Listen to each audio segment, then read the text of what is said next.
What is going on, guys? And today we're gonna be looking on how to replace the rear brake pads with electronic e-brakes on 2014 Volkswagen CC, which is our line. Also, it's gonna be the same as on a Passat or any other VW that has electronic actuator for e-brakes. After you set your fifth dot on the chair, we can start working. So first, as you suspected, we gotta crank the lug nuts and then pump your muscles, literally. Next step, remove the wheel, and now we're ready to get to the calipers. By removing two 13mm bolts, we're going to remove the caliper with the brake pads and the actuator for the e-brakes, which is basically the assembly. Also prepare the 16mm flathead wrench to hold the other side of the brake sliding mechanism. After removing the bolts, slide the caliper off the brake pads and off the bracket, and then just slide it in between of the body of the car and the frame.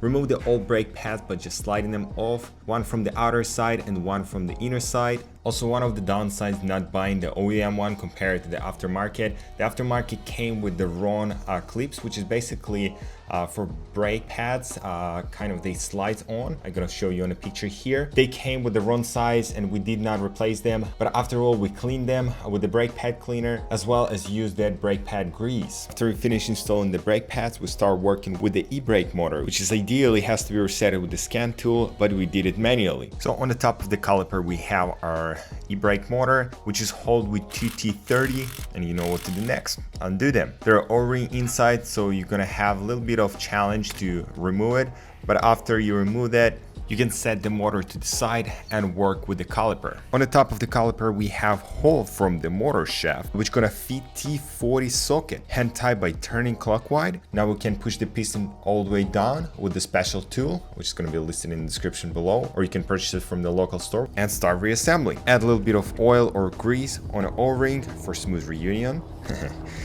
Type the two T30 bolts. After that, reinstall the caliper, pop the screws on, tap them up, and you're pretty much all set. The only thing is left to put the wheel back, repeat the process with the other side, and you are done. So the guide was pretty easy and pretty fast, I guess. It took us probably 20 minutes for one wheel, and the only concern is to put in the wheel back.